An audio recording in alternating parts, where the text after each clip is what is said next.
So if someone missed it or you wanna watch it again, you have opportunity to do so. For arts and science students, we'll post the recording and the slides from the presentation in the on queue.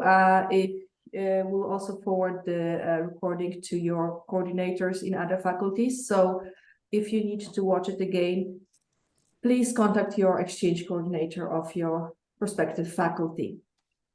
Let's just start with introductions.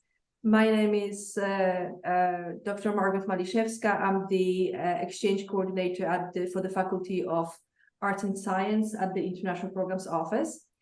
And we are having, I'm very, very pleased to introduce to you Sandra Jeffers, who's the health and safety specialist at the Environmental Health and Safety Department here at Queen's, as well as Kevin O'Neill, who is Sandra's co-worker and who's joining us today as well. Thank you very much for coming, and I would like to remind everybody that this session is mandatory session, so sooner or later you will need to make sure that you understand what off-campus safety policy is, and we take safety at Queen's very, very seriously. And I hope you also keep in mind that traveling abroad is a privilege, and that it should be taken seriously. I've been traveling for a conference last July, and everybody has to do OCAS if they were traveling off campus for work. And I was actually surprised when I was completing OCAS how many things I didn't even realize, or I didn't even take into account when thinking of traveling, and I was only going to the States. So please take this seriously, please listen carefully, and ask questions at the end, because we love questions.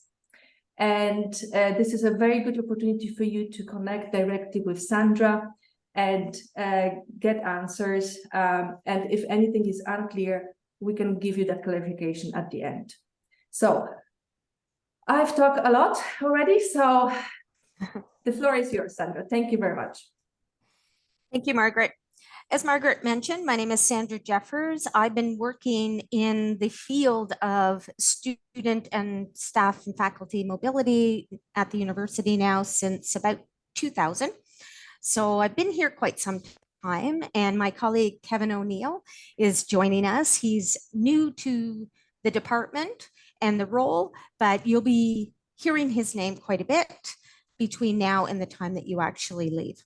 So again, my name is Sandra Jeffers. I work at Environmental Health and Safety, as does Kevin O'Neill, and we will provide you with a copy of the slide deck. You'll get a copy of the presentation, but we'll also send a copy of the slide deck, the checklist, which is a checklist that we put together for items that we regularly see missed in the OCAS process when you're completing your record. So that is very beneficial to you to have when you are completing your record, as well as a copy of what we would expect a good record to look like when it's submitted and approved for your travel. Okay, I'm going to move forward. Oops. Okay, so what is OCASP? I'm not sure if any of you are familiar with OCASP. The acronym stands for Off-Campus Activity Safety Policy. This policy has been in effect since 2004. Previous to that, we had the Field Safety Policy that really was more centered around field research instead of all the variety of activities that happen on campus. We have 3 goals with OCASP. The first one is we have obligations, both legal and moral. So we need to make sure that our members are well informed of any potential risk before they travel anywhere. That includes across Canada, and that they are they've considered what potential risks they may be exposed to, and they've considered how they might mitigate those risks and what actions they might take when they're abroad if they are impacted by any of these.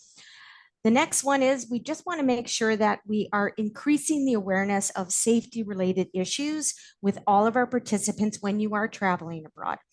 We all get really excited when we're going to a new country or anywhere in the city, and it can be really exciting, but you don't always look at what could happen. So we want you to spend some time thinking about that just to make sure that when you do go abroad, your experience will be a really good experience and you'll have all kinds of positive stories for us when you come back.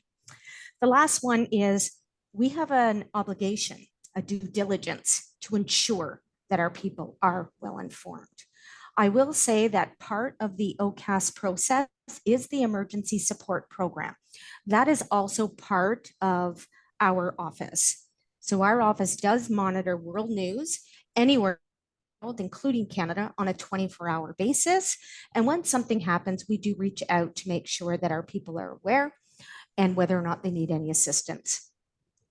Back in 1996, there was a lot of travel that was happening at the university, but there wasn't really a lot of formal processes. And a lot of departments and faculties were doing different processes. Unfortunately, we did have a faculty trip that went out to BC. So this was actually in Canada. And one of the activities that was a mandatory part of that particular research trip was a skiing trip. Unfortunately, there was an avalanche and we did have a fatality. So we did lose a faculty member. When the Ministry of Labor investigated that incident, it was deemed that we were negligent. Queen's was not doing a good enough job in ensuring that our people were aware that anytime you're leaving campus for any type of Queen's sanctioned activity, there is different risks that are inherent in the activities that we're doing. So we want to make sure that you're aware of those, that you consent to assume that risk, and that you've prepared for it before you go. So we're going to Sandra, dive. just before you go to that slide, we do have one question. What's OCAS resubmission turnaround? Okay, that is going to depend. We're going to get into this a little bit more later on in the process, but it will really depend on how soon you get your record in and how quickly we can get back to it. What we typically do is our office does the approval for all exchange. So at times we get quite a large volume of records to do. And we're also doing a few other types of programs as well. So there are times when there might be more of a delay, but we also look at the dates that people are leaving. So even though you may submit early, if we have 100 people, for instance, submit all at the same time, what we will do at that point is we're going to look at departure dates.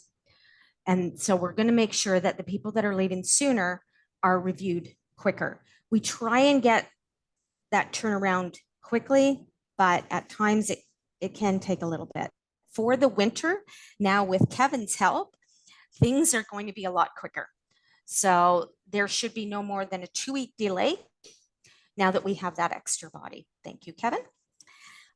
So the off-campus activity safety policy, you're going to log into it through the Environmental Health and Safety website. Again, you're going to get literature that has all these links.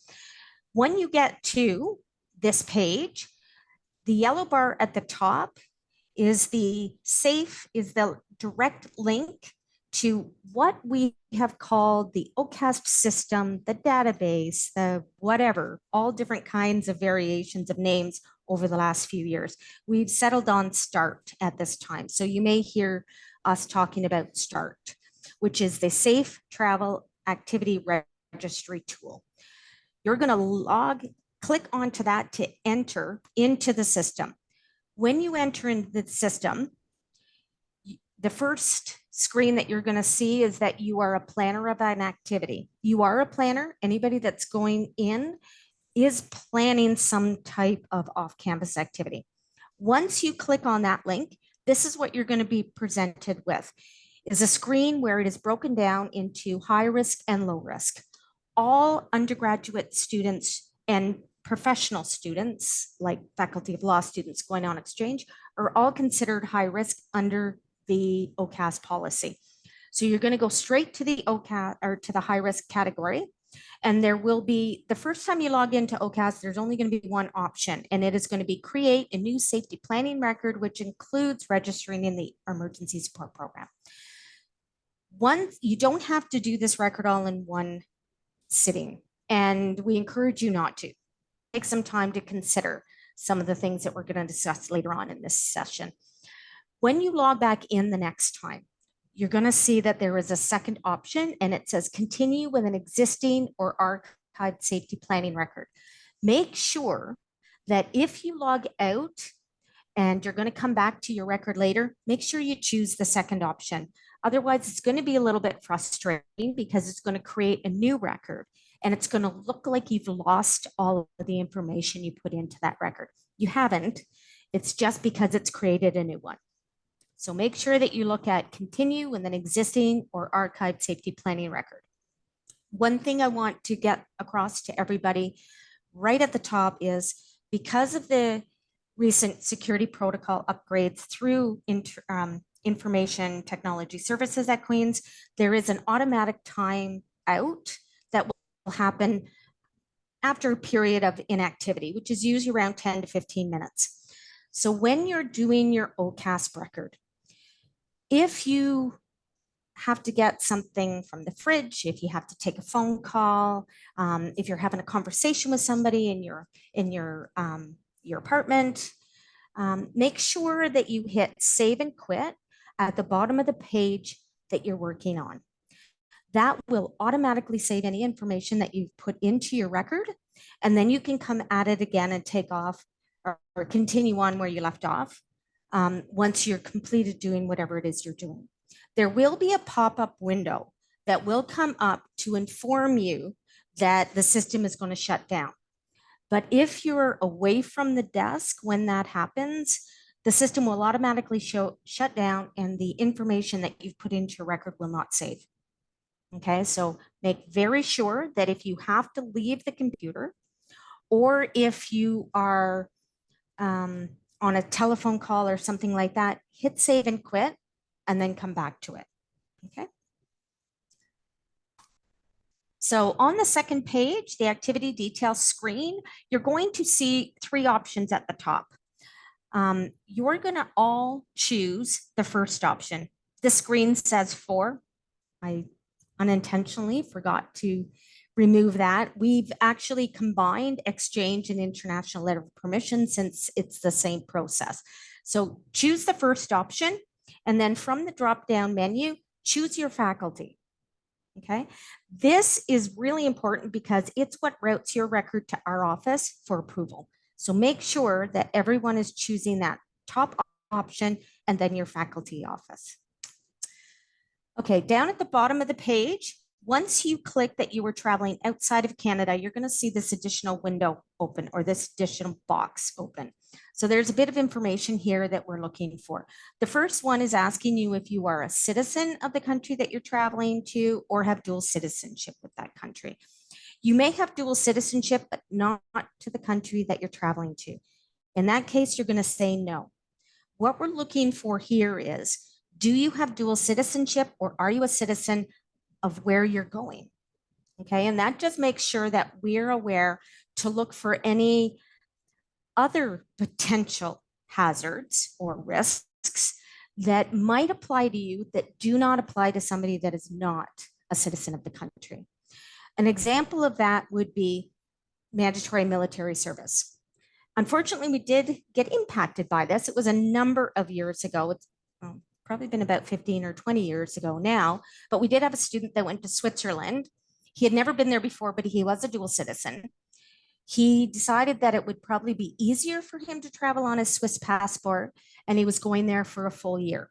As soon as he arrived in the airport, he was detained for mandatory military service. Now, we were able to work with the Swiss government to have that exemption passed.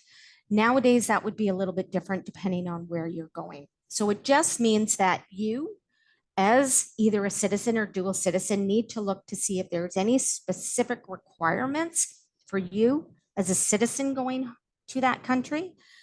And it also allows us to look at that and make sure that we highlight in case you've missed it. Okay. We're going to ask you what citizenship you're traveling under. We're also going to ask you your passport number. Now, we only ask for the passport number in the event that all of your belongings might be lost or stolen and you don't have a copy of your passport or any other identification with you, and you need to have your passport reissued while abroad. That having the passport number ensures that we are able to advocate on your behalf with Passport Canada. Okay, you can choose not to disclose that if you wish, and you can just put in there, choose not to disclose. If you are in the process of having your passport updated, you can either put in the old number or you can indicate that you've sent it away and you haven't received it yet. When you do get your new passport number, you can always feel free to send it to me directly and I will update your record. Okay. You're going to indicate the country that you're traveling to and the geographical site or institution. So in this second field or this fourth field, you're going to put in the name of the institution that you're traveling to. The setting for the activity for the majority of you, if not all, will be urban. Okay, this is a generic form, so it works for all types of different activities. But you would choose urban, the nearest city to your location that you're going to actually be physically in, indicate that. And if you're in a major city, you can put the distances to nearest city as 0. Again, it's a generic form. It just allows us to know if there is a situation with one of our members abroad, whether or not there is a physical distance between medical treatment, if you will. Okay. Go to the next slide. The next one is your itinerary details page. At the top of the page, indicate your departure date and your return date. I understand that probably most of you haven't confirmed your travel dates at this time, and that's fine. This happens quite often, and with such a large volume of people leaving for the winter, we expect that. So just indicate the earliest date you would expect to leave and the latest date you would expect to return back. Okay. Then at the bottom, you'll see that there is a little button that says add a step. There should be at least 2 steps here. We want one step that is your departure and indicate where you would expect to be traveling out of, which city or airport, and what city or airport you're traveling into when you arrive at your host country. And then one step for the reverse. Okay, so you can estimate your dates and estimate the cities that you're going to be traveling out of and into if you're not sure of that at this point. This just allows us, again, when we're monitoring the world news, if we do hear that there is an issue in an airline or with an airline or in a specific airport, it allows us to quickly log in and see if there's anybody that is expected to travel through that city or that airport on that day, and we would reach out to you. Okay. So the pre-departure training module are embedded into the system. So you will not actually be able to submit your record until you've completed them. At the top, there are 4 different sections. There is introduction, orientation, culture, and field studies. Field studies is very specific to field research. You can ignore that one completely. But introduction has 2 modules, and you can see that here, safety abroad and emergency support, and then international travel.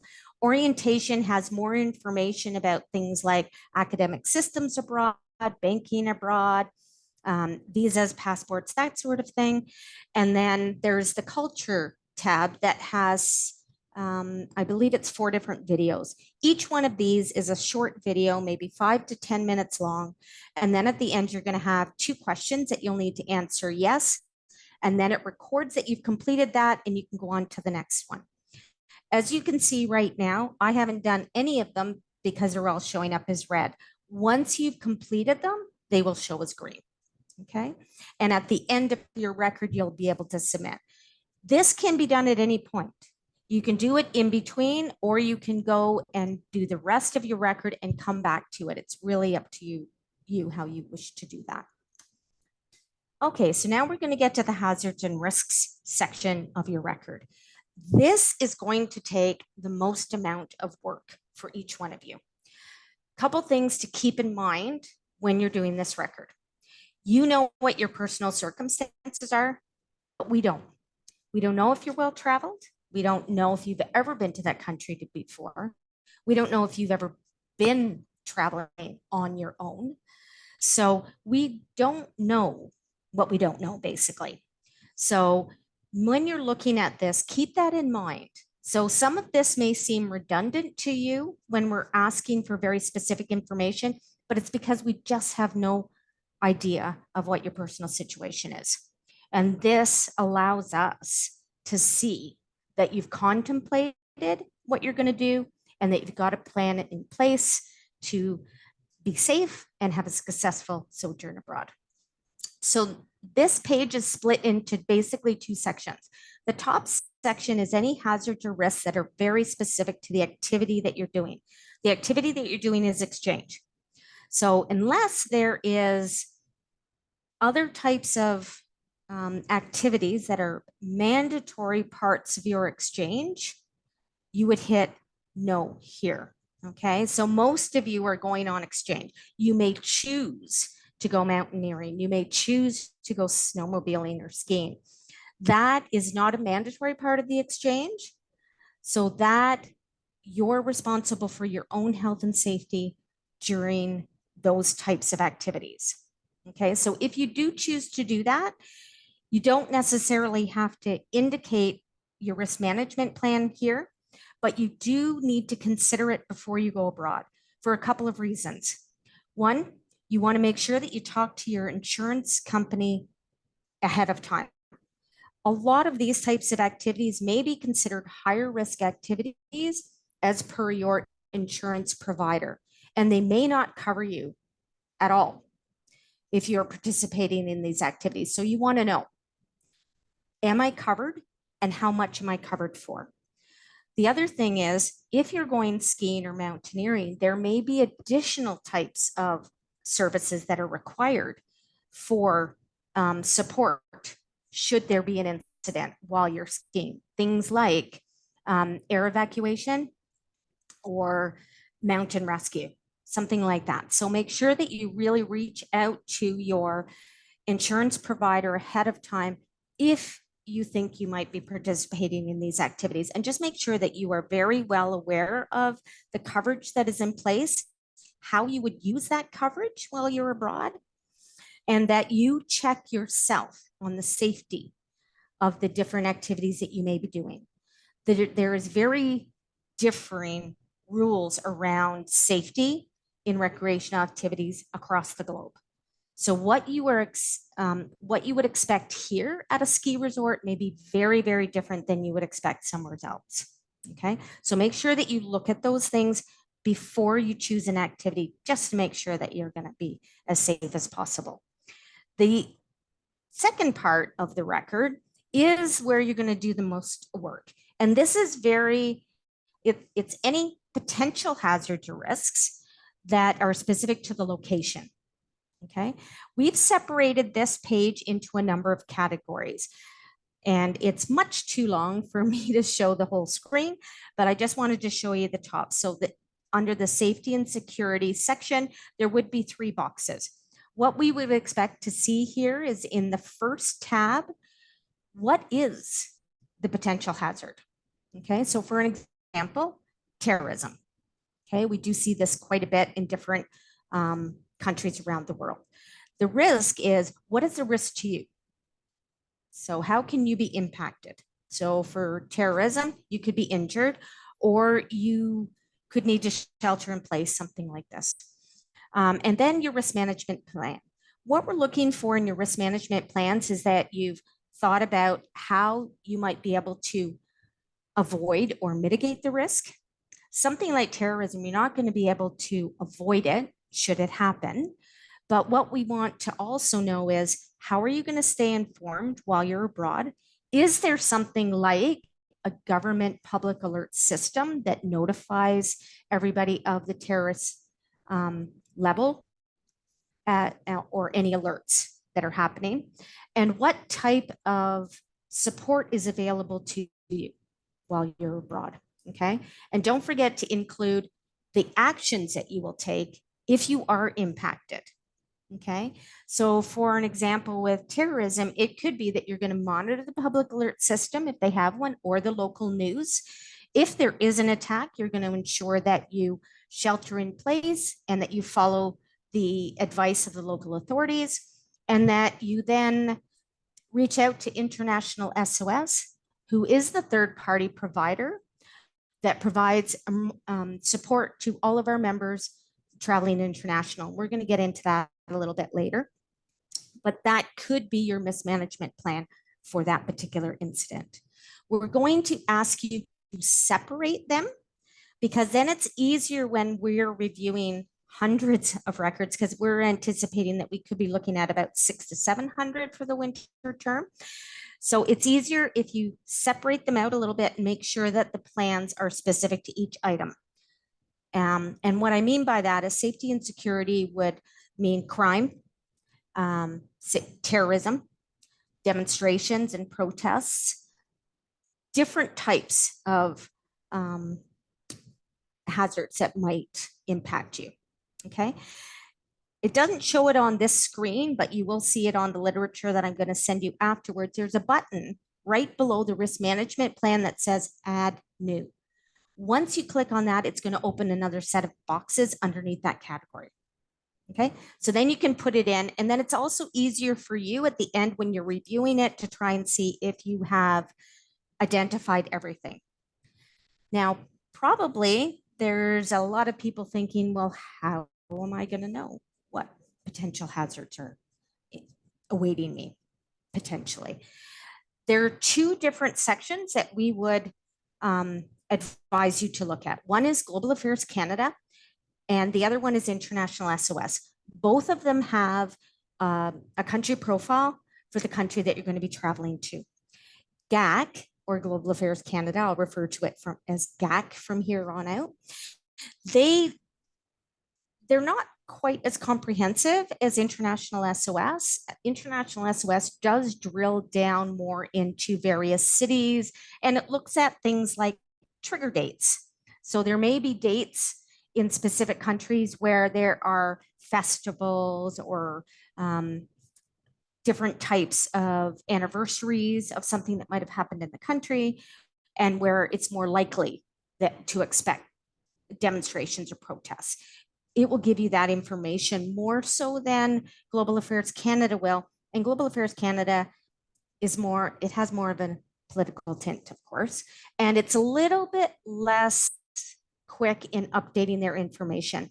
International SOS is neutral, and they do post things very quickly because they have people on the ground all over the world. Whereas Global Affairs Canada quite often has to confirm the information before they upload it.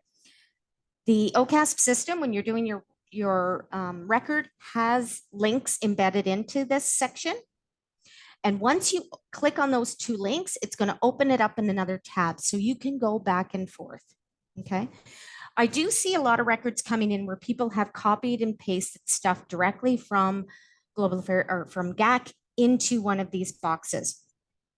That's okay if you're looking at the identification of the hazard. So the first box or even the second box. But the third box, even though GAC gives you suggestions or recommendations on how to stay safe for each potential risk, don't copy and paste that directly into your record. We want to see that you've spent some time considering this from your own personal perspective. So make sure that you indicate this in your own words and look at yourself and who you are and your personal circumstances when you put your plan in. Okay. So there are a number of different categories according to GAC. There is advisories, security, entry and exit requirements, health, laws and culture, disasters and climate, and help abroad. Help abroad is actually the information for the Canadian consulate or embassy in the country. Okay, so it'll give you the multiple ones if there are more. If you're a Canadian citizen, look in that section for the government contact for the embassy or consulate that is closest to where you're going to be located in the country. If you are not a Canadian citizen, you're going to have to look for the information for the citizen or the consulate or embassy of your citizenship in the country that you're traveling to. Okay. This just, again, not only does it assist you, it ensures that you have that information readily available, but it also means that if there was an emergency situation with you and we needed to assist you, we would know which embassy to contact. Okay. So now we're going to go right into each one of these categories. We have tried in the past to gear the OCAS form into exactly the same as what GAC has. Unfortunately, they changed their website quite frequently, and we just couldn't keep up anymore. So what we tried to look at is any categories that make sense, okay? And that we would expect that there would be some contemplation before you travel. If it's a section that doesn't apply to you, such as travel documents, and there may not be anything other than a visa or a passport that is required, you can just put NA in that category. Okay. So we'll go forward. This is a quick look at what the GAC country profile will look like. So you'll see at the main risk level, there is 4 risk levels for Global Affairs Canada. So it will tell you what that risk level is, and then you're going to scroll down the page and you'll get to these different categories. So again, look at anything that has the potential to cause you harm, such as crime, terrorism, demonstrations, or anything that might be completely different to what you would normally be exposed to in your everyday life. This might be something like traffic driving on the opposite side of the road than what you are normally used to. It may be laws that are very different. For example, Singapore has a lot of different laws that are very foreign to what you would expect here or potentially in your home country.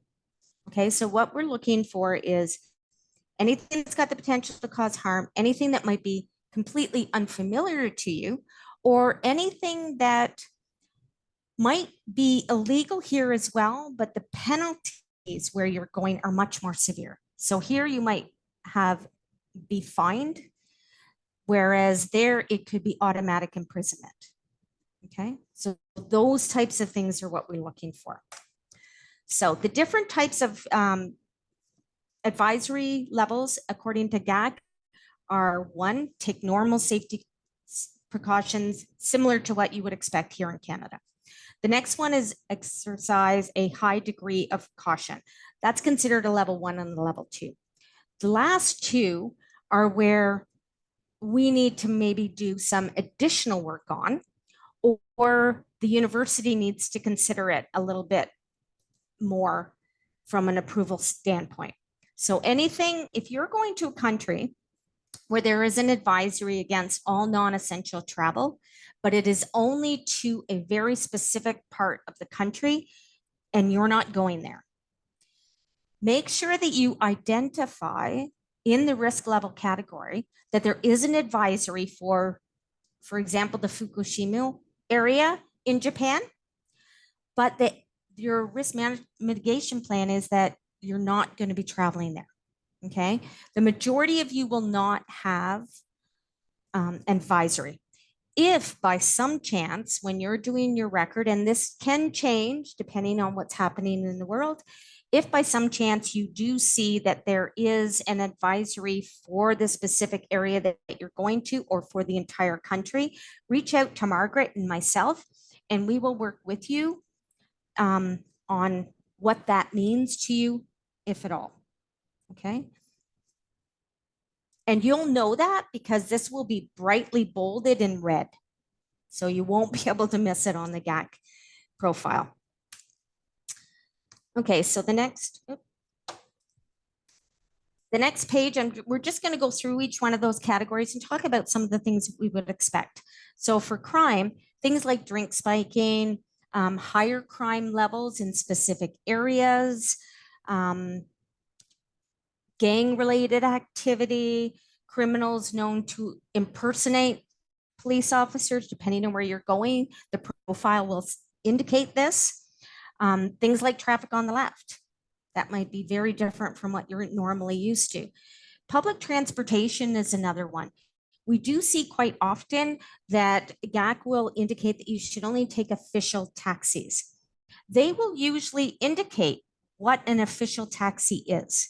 So it could mean something simple as don't hail from the road, only call an actual taxi stand, or they may actually give you the description of what the official taxis look like and what signs to look for. Okay. And again, mountain activities, if you're going to be doing anything like that, that is a mandatory part of your activity, of your exchange, let me know ahead of time. I wouldn't expect, but just let me know. So for each one of these, you're going to identify how you're going to mitigate the risk, what actions you're going to take if you're impacted by this, and what support is available to you. Okay. So once you're abroad, if you are robbed, immediately call the local authorities.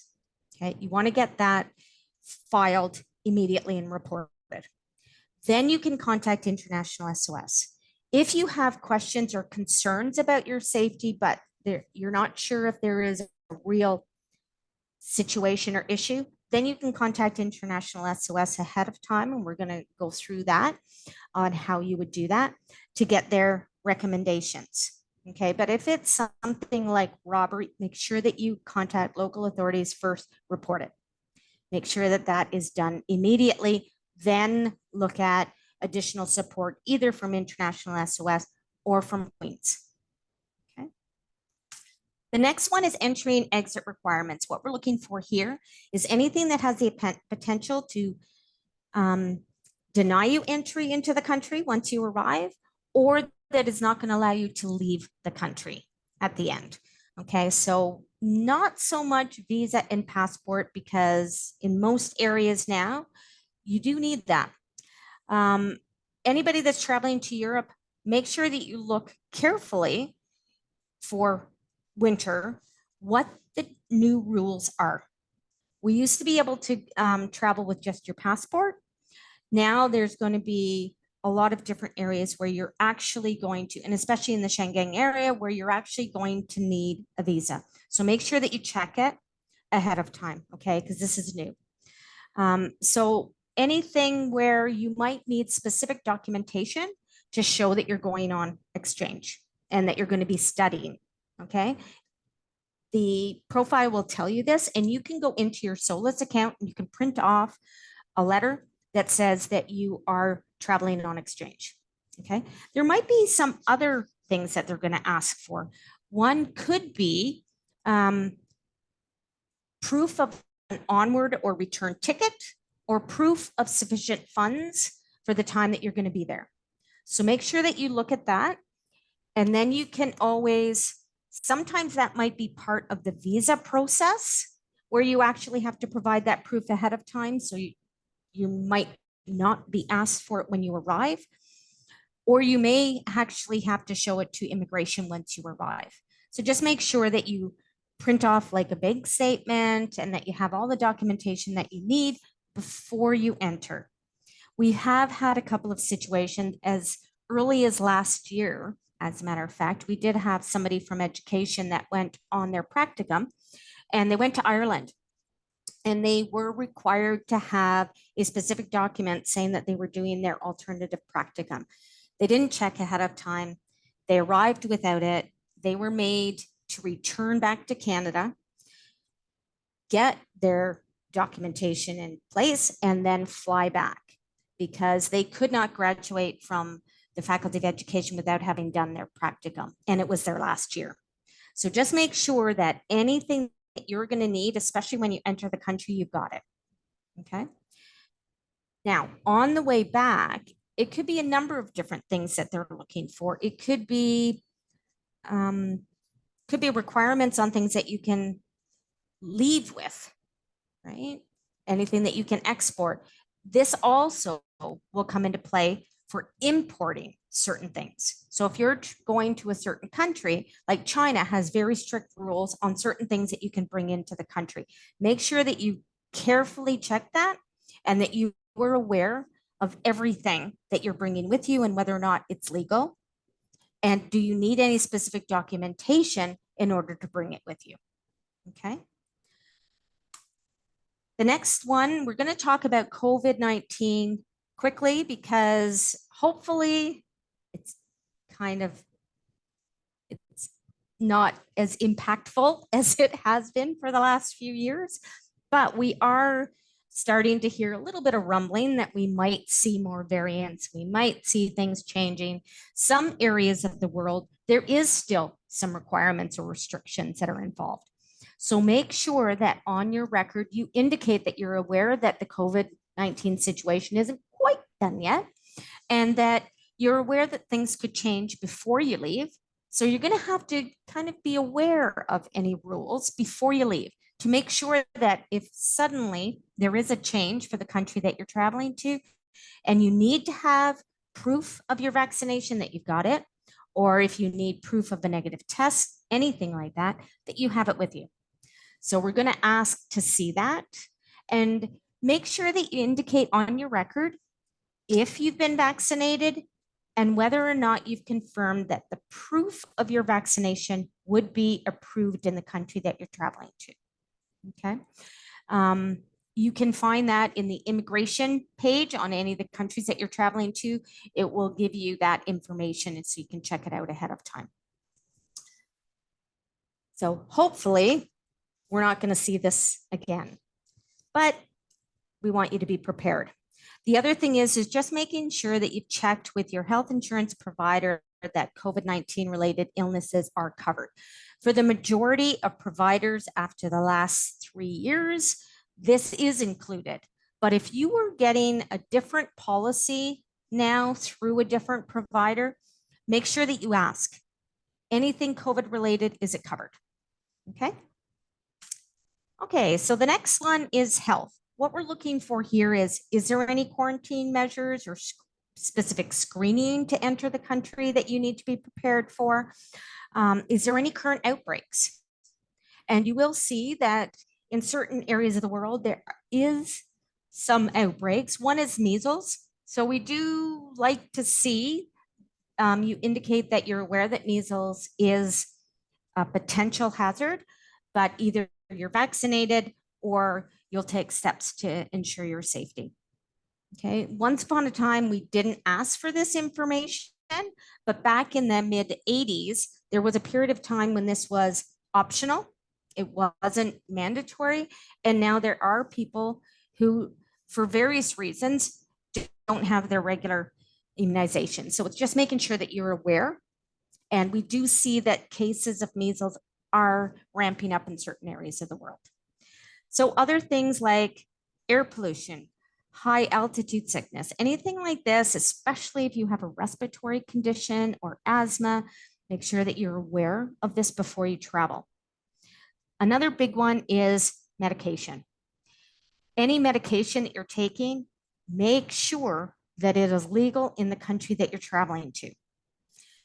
This means both prescription medication and over-the-counter medication. There's a lot of over-the-counter medication that is legal in Canada that would be illegal in certain areas of the world. Okay, things like allergy medication. A lot of it has a steroid in it, And that is illegal in certain areas. There are certain types of anxiety medication that might be illegal in certain areas. You may still be able to bring it with you, but you might need to take some extra steps to ensure that not only is it legal, but that you can bring it into the country. That might be something like a doctor's note that says that you have to have this medication and a print off of what that medication is. Make sure that you check this all out ahead of time for both prescription and over the counter. If you're not quite sure, you can look at the information that's provided by GAC or International SOS, but there's also a great travel clinic right over at the Drug Smart at the ARC. And you can probably find it in your city, your town, wherever you're involved, or wherever you're currently located, where there is drugstores. A lot of them now do have travel clinics. So you'll be able to go and get some information on recommendations, diseases, what might be illegal or illegal as far as medication. Okay. The next one is laws and culture. This is another big one because there can be very different rules depending on where you're going to. So things like gender, sexual orientation, public displays of affection. This might be something that is very illegal in the country that you're traveling to, and you want to make sure that you are aware of that before you travel, okay, and that you are prepared for that. There may be, it might not just be voicing certain concerns or being very public about certain things, not just this, but politically motivated issues. Make sure that you're careful what you're saying and how you're saying it and how you're deemed to the people that are around you, okay? Things around alcohol, smoking, photography of different aspects of where you're traveling. There's going to be a lot of different rules depending on where you're going, especially around alcohol and drugs, and that includes any kind of medication. Photography, good rule of thumb is make sure that if you're going to be taking pictures of any type of buildings, heritage sites, anything like that, find out first if it's legal. Ask somebody. And that also includes taking pictures of any locals, okay? Make sure that you ask first before you take pictures and make sure that it's legal. And GAC is going to give you a lot of information on that. The other thing, again, anything that is specific to you as a citizen or dual citizen of that country. Are there specific requirements that you must comply with? You may be a dual citizen and want to travel on your Canadian passport, and Queen's does recommend where you are able to travel on the Canadian passport, because then the Canadian government can assist you if there's any issues. However, depending on where you're going, you may be forced to travel or enter as the citizen or dual citizen of that country, okay? GAC is going to tell you that, and just make sure that you are well aware. Things like how you dress, how you behave. So certain things like camouflage clothing, I see that a lot here. I live in the country. I definitely see a lot of camouflage, and that is fine here, but that could be illegal where you're going. So make sure that you're aware of any kind of etiquettes or legal requirements in how you dress. And that also comes into play if you're a female in certain areas of the country or the world, where you need to dress a little bit more covered than what you might hear. Okay, so make sure that you're well aware of that. And again, driving laws. Anything to do with driving, if you're not going to be driving while you're abroad, you don't have to go into all the requirements of driving. You can put that driving is a potential hazard, but it doesn't apply to you because you will not be driving. That's it. Okay. The next one is disasters and climate. What we're looking for here is anything that can impact you during the time frame that you're traveling. So a lot of you are going out now in the winter term. So hurricane season is June to November. So if it lists hurricane season, ignore it completely. It's not an impact to you.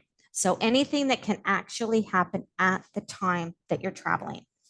If you're going anywhere there where there is seismic activity, just make sure that your record also indicates that you're going to check when you get to your host institution if there is specific earthquake protocols that you need to follow. Make sure that you're aware of those ahead of time, especially if this is something that is very new to you. Okay. Again, help abroad, make sure that you've got the contact information for the embassy or the consulate nearest to you in your host country for your citizenship. Special needs, allergies, life-threatening conditions. This is not something that you must disclose to us. If you disclose it on your record, we will definitely need to see a good risk mitigation plan for it. But even if you choose not to disclose, which is fine, you still need to really consider this before you travel. Okay. So if you have a life-threatening allergy, and especially if it's to medication, how are you going to communicate that to medical professionals if you're incapacitated, if you're not able to communicate? Okay. Do you wear a medical alert bracelet or something that indicates your allergy or life-threatening condition? And also, do you have something on your person that has it in the language of the country that you're traveling to? So that if you can't communicate, it can at least let medical professionals know. Okay. The other thing is food allergies. If you have a peanut allergy or any other type of severe food allergy, again, make sure you have something on your person with your allergy noted in the language of the country that you're traveling to. Make sure that you do ask before you consume anything, and make sure that you have your EpiPens with you. The other thing with that is make sure that you look into what might be required if you need to replenish your EpiPens while you're abroad. We have had this a couple of years ago, right before COVID, where a student went to Belize and they used up both EpiPens, didn't think they would need a third, but here they were, they had a month left and they had no prescription. So we were actually, and they would not, the pharmacy there would not accept a prescription faxed from someone that they couldn't confirm the whereabouts. So we actually had somebody that was traveling, that was a faculty member going to the exact same city in Belize, that was able to take it to her. That was real happenstance. That doesn't happen normally. But what I'm trying to get through to you is, if you do have any specific medication, if you are diabetic, if you have insulin or syringes or anything like that, that you make sure that you look into the rules for traveling with that. Okay. And then you also think about how you're going to replenish that while you're abroad. Okay. And for some of these things, you may, again, need to talk to your physician here or in your home country before you travel, that gives you a prescription and the printout of the medication that you will need. Okay. Make sure that you're prepared, that you have it with you just in case. And things like Tylenol, Advil, Benadryl, things like that are often regulated in different areas. So I quite often travel with Tylenol in my purse, so I make sure that I check now anywhere I go. The other thing, there may be very strict guidelines on what you can have bringing in with you that is in your purse that isn't even medication related. That might be something like bubblegum. Okay, if you're traveling to Singapore, it's illegal. So just make sure that you're very, very aware of what you need to do to be safe when it comes to any special needs or allergies or life-threatening conditions that you have, how you're going to replenish it while you're abroad, and again, what support is available to you. International SOS also provides support while you're abroad in those instances. So for example, we recently had somebody who was ill abroad and did have to go into a hospital, but didn't speak the language well enough to feel confident. And we were able to use the services of International SOS as translator. Okay. And I know that there have been instances with some of our colleagues in other Canadian universities where they've actually physically sent somebody with their student to hospital to provide guidance and support during a medical treatment. Okay. Now we get to the last page of your record, which is the emergency response page. So we're going to look for the 911 equivalent for the country that you're traveling to. Global Affairs Canada usually will list that, as will International SOS, and it's also pretty quick and easy to Google. If they don't have a 911 equivalent, we're looking for police, fire, and ambulance numbers. Okay. We're going to ask you, how will we contact you in the event of an emergency? For this particular section, we don't want your information because we've got that on the record already. If something happens in your host country and we're trying to confirm that you're aware of it and you're safe, we're going to reach out to you first. But if we can't connect with you, the next place that we're going to go to is here. So the international office of the institution that you're going to, if you have the name of somebody that you've already communicated with, that can go in here.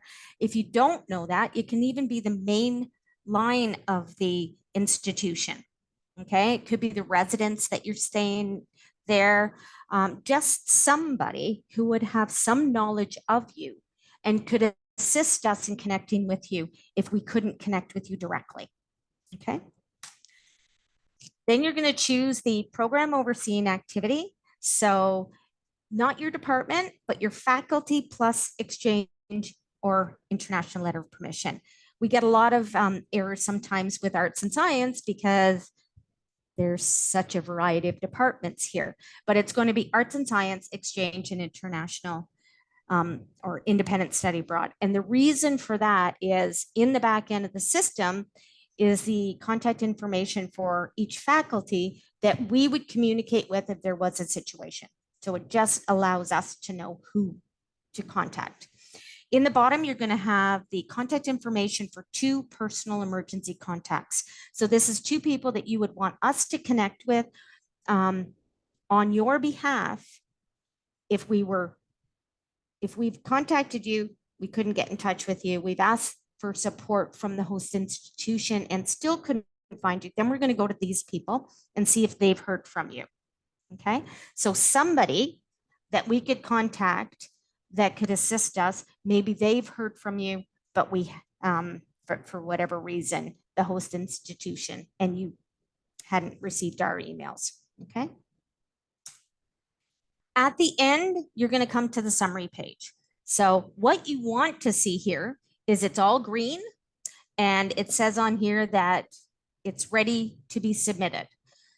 In that case, you're going to go down to the bottom, hit continue. It's going to give you the Queen's legal statements that basically say there is inherent risk in any type of off-campus activity that we are involved with, and that you consent to assume them, that you are prepared and willing to take on that risk, and that you're prepared to do so.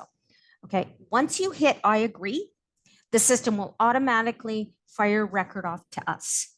We will review it and we will get back to you.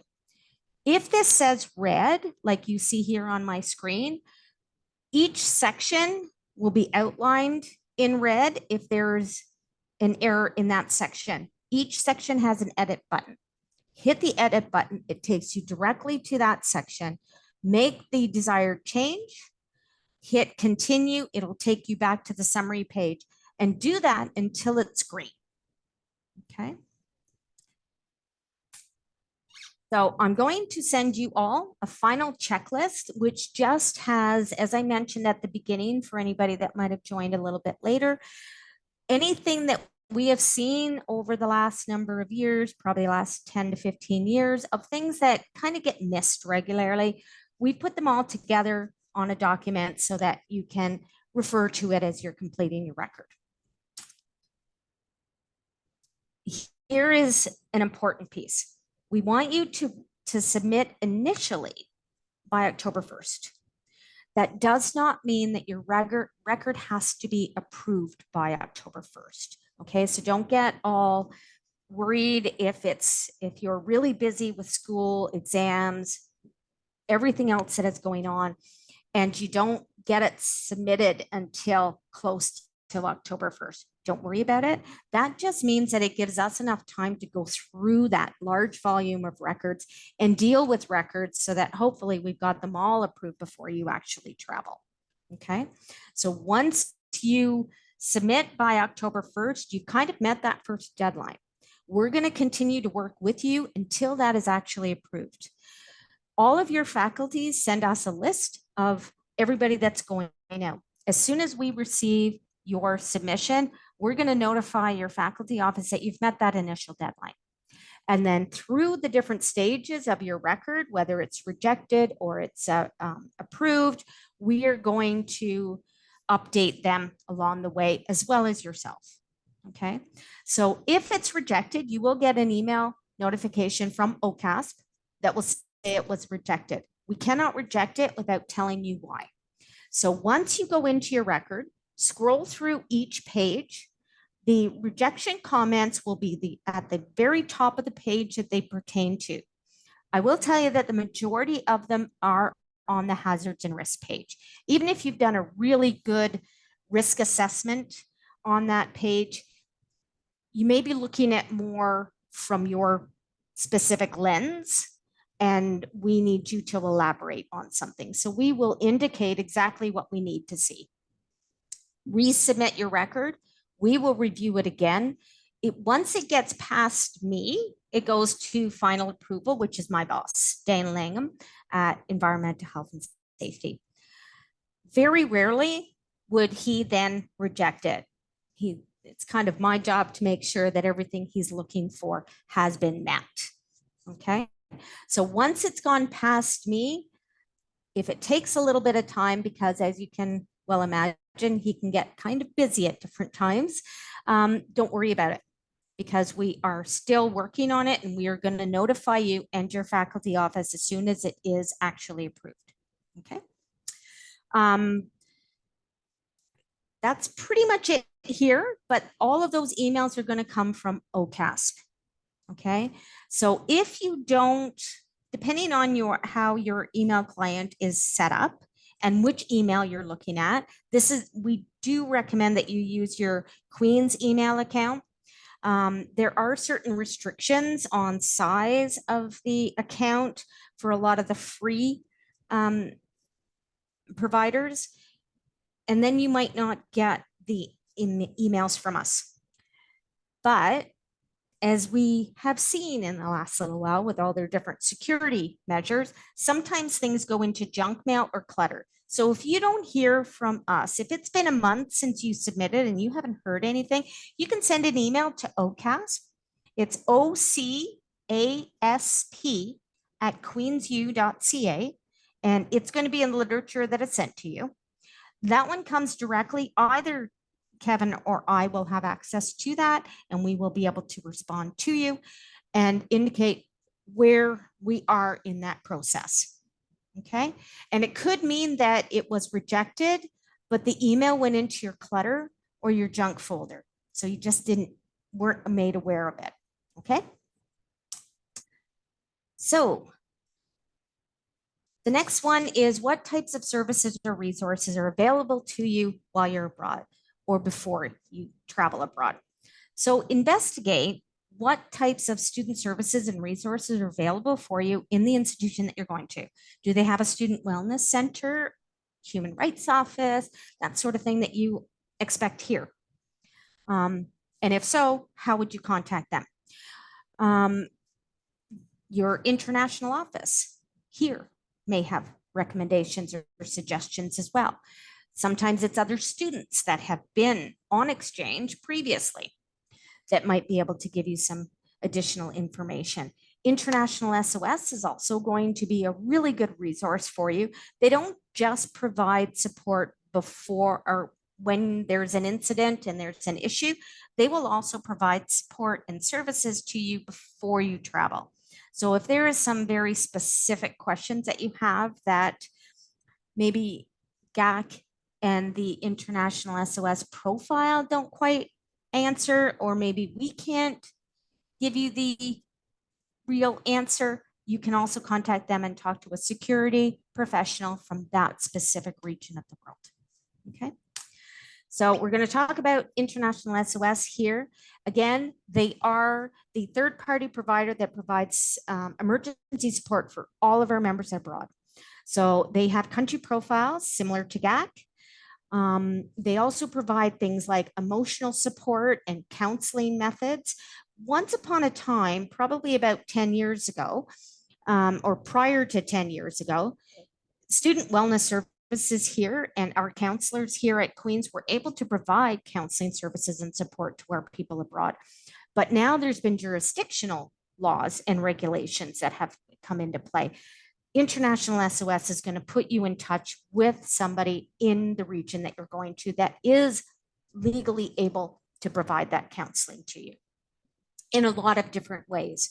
It could be on phone, it could be video calls, it could be WhatsApp. We've had a lot of that in the last few years, or it could be in-person assistance. And they provide also medical or security extractions when necessary. So if there was a major issue, they did provide us with a lot of support during COVID when we had 840 people that were abroad when COVID locked everything down. And there were some people that couldn't get home for 7, 8, or even 9 months. So they were able to secure flight tickets for us when it was very difficult to get flights. So depending on what the situation is, they can provide additional support. They have 26 assistance centers all over the world. They are comprised of about 5,200 medical professionals, so doctors, nurses, physicians of all different types, 2,300 security professionals. They are usually ex-military, ex-police, something like that, that have been involved in security assessments and providing security for large corporations. There is 1,000 medical service sites. They have access to planes, helicopters, all that sort of stuff. In case there was a real emergency, they could actually go in, extract somebody out, okay? Or if you were seriously injured, you would want to make sure that you would be home. So they would be able to provide that transport depending on what the condition was, okay? And they also have agreements with, I put 81,000 here, but I just had a chat with our representative earlier today, and it looks like it's up to about 118 accredited providers now. What that means is if they refer you to a medical clinic in the country that you're going to, it is something that has already been vetted to have the same type of medical treatment and accessibility that you would expect in most Western countries. Okay. How do you get their service? Before you go, download the International SOS Assistance app. Okay. That will allow you to immediately communicate with them via text, call, whatever. Okay. It will allow you direct access to them 24/7. So if you think that there is an issue or there is an issue, contact them and they will be able to provide you with support. Set up your ISOS account first. When I send the email to Margaret that has all of this information, I'm going to include the information on our website on how you register and how you get that policy number, because you'll need the Queen's policy number when you contact them. And then you can download and print off the International Travel Emergency Contact Card. It is built into the system. There's a link to download that. We used to give out cards all the time, but through COVID and with people not always on campus and people still kind of being remote, you can print that off. We do recommend that you carry it with you. It's got not only the information for International SOS if you needed to get in touch with them, but it also includes Queen's information and Queen's 24-hour support network. Okay, so that's going to have that, but there's also going to be another section where you can put your name, your student number, the university that you're coming from, or that you're having your exchange at, if you are taken to hospital and are not able to communicate, if you have that card or that document on your person, folded up in your wallet, in your purse, if the hospital finds that, they will contact us. And by the time you are able to communicate and aware of what's happened, we will have already contacted your emergency support people. So quite often that is parents or siblings, something like that. We will have notified them. We will have been in contact with your insurance company to let them know what is happening and that the claims are going to start coming in. Okay, so, and this has happened quite often. So we do recommend that you print that off, include your details on that one part of the contact card, and just put it in your phone, your wallet, something. Okay, it can speak for you when you are not able to speak. Okay, next, questions.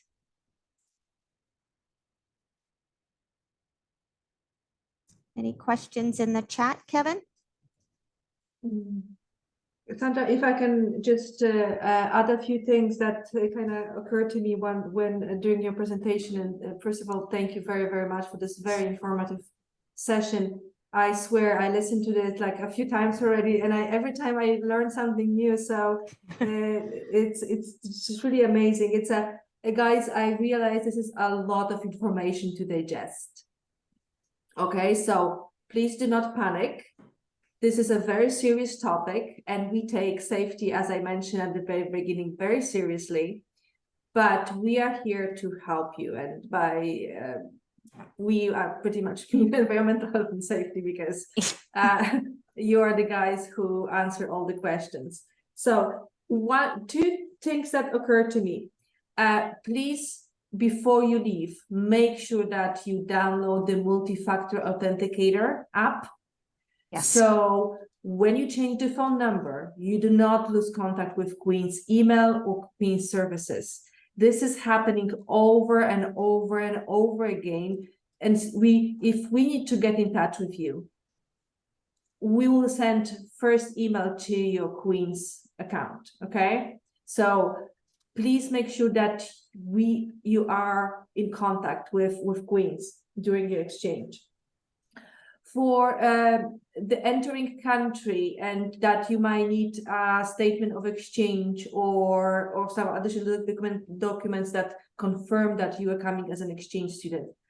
If you think this is something that you require, you can email IPO and we'll issue a statement of exchange. Additionally, if you want, you can also print out your exchange offer that you received back in February or March. Okay, so that's also a confirmation that you are an exchange student. I would strongly also recommend downloading the ISOS app, because we had a case last term, and student did not have this app, but he really needed help, and I couldn't get that in touch with the host university. So it was a lot of going back and forth, and also, you know, involving parents in that situation. If that app would be there on his phone, it would be probably much smoother, and he would have gotten help much quicker. I hope you will never wanna, you know, you need to use it, but have it there, because you never know. Okay, and you can delete it after you come back to Canada. And this one last comment. It's very rarely that your first submission will be ideal and it's going to be approved. So please, as Sandra mentioned, 1st of October is the day of your initial submission. However, you have to have your OCAS approved, okay? Because this is a mandatory part of your exchange. And what it means, you sign your contract by accepting your exchange offer. And in that contract, it says that I will complete the off-campus safety policy. And that means that you are legally obliged to complete it and have it approved. Otherwise, you're putting your exchange in jeopardy, okay? And I will find you, those who didn't submit, I will find you and I will remind you, and I will going to remind you forever, okay? So please take it seriously. Don't get discouraged if your submission gets rejected. This is absolutely normal, but keep continuing working on it, okay? And it's, you have so many resources in our own queue and through Sandra's office. It's really doable. It's just, and especially if you're gonna chip away a little bit by little, like don't just go hurrah, like 12 hours before the deadline. Just start working on it. You can work on it, save it, come back, save it, and so on. Okay, and that's all. And I think we have a few questions. Kevin, do you wanna? Yeah. So someone asked about how to actually access the form. So I provided them with the link to the OCAS link that will bring them to the page with the orange bar at the top of the screen for quick access to the start forms. And then you'll sign in with your Queen's net ID information. And an unrelated question to OCAS might be more for you, Margaret. But are there opportunities for us to connect with anyone who travels to the same country for an exchange upon departure or prior to departure? Okay, so for that, I don't know which faculty, Leo, you are from, but in the Faculty of Arts and Science, when it's time, when you're being nominated to your host university, I send everybody who's going to that university an email with the information about application and so on. So in that email, you already see who else is going. And this is a great opportunity if you want to connect with those people copied on that email, you can go ahead and do that. If you are from other faculty, I would contact your exchange coordinator and ask if they can connect you with other people who also go to the same host university as you. It doesn't look like there's any other questions right now, but I will say also, if you're an international student and you're coming back to Canada afterwards, the other thing that you need to do is look at what documentation you need to have with you to indicate that you're coming back to Canada and back to Queen's to study. Okay, so make sure that you check that ahead of time.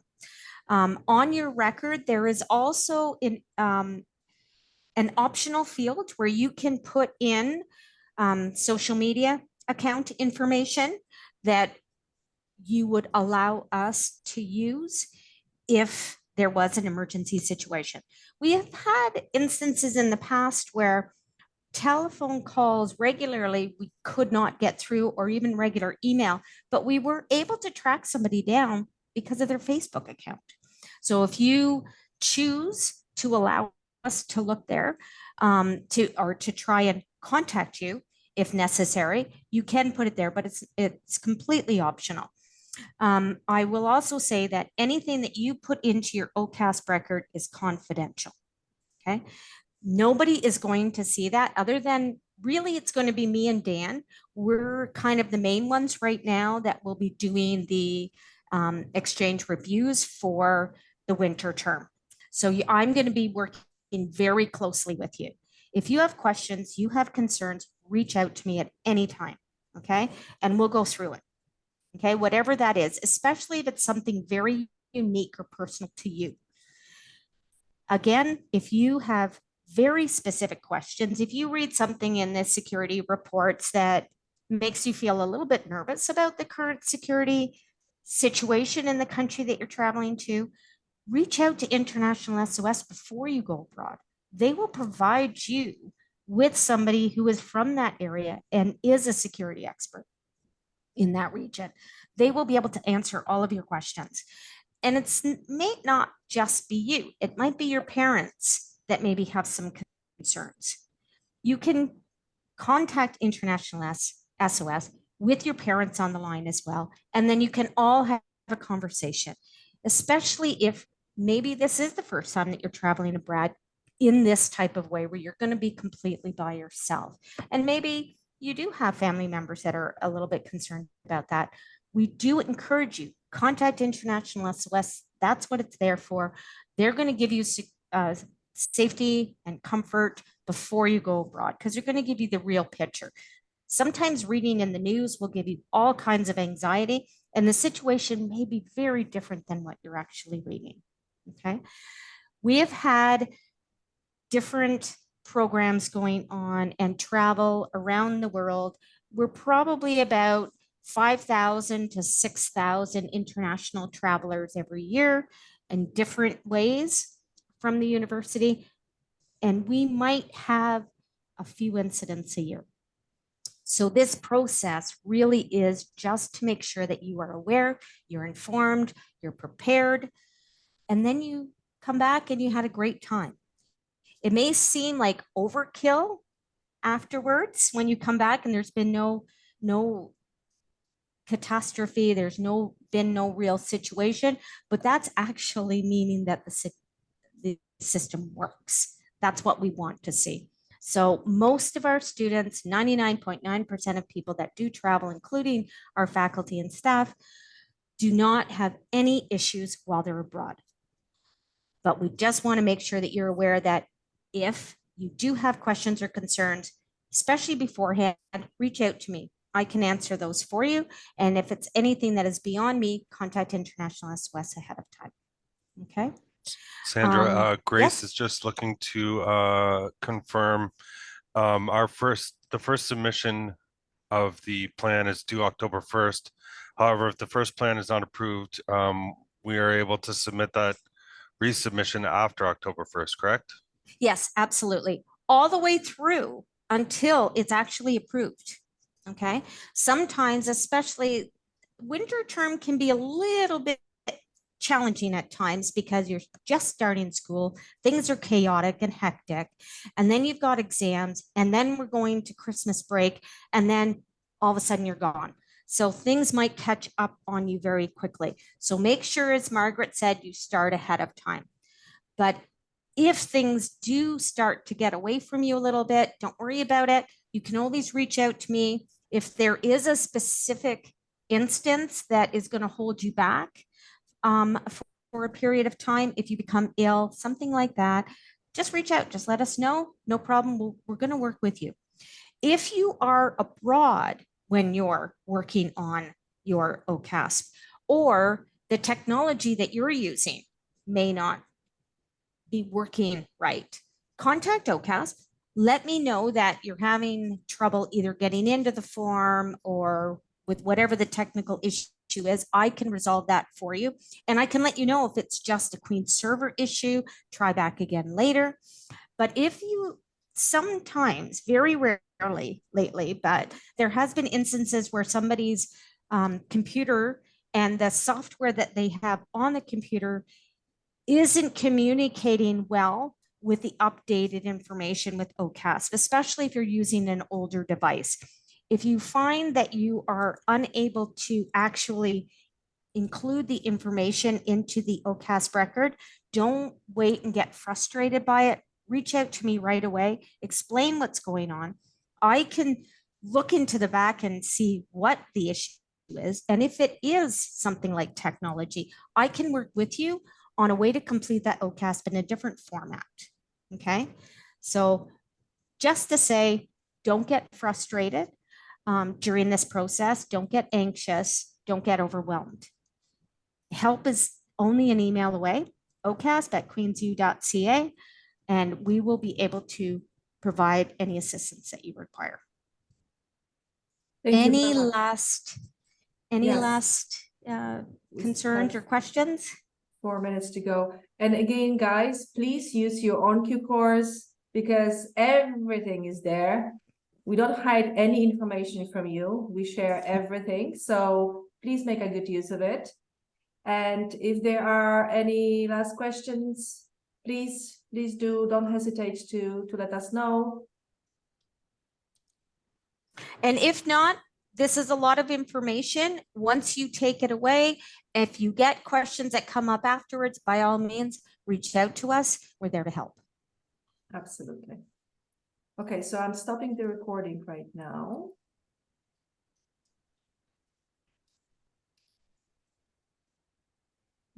I think, I hope.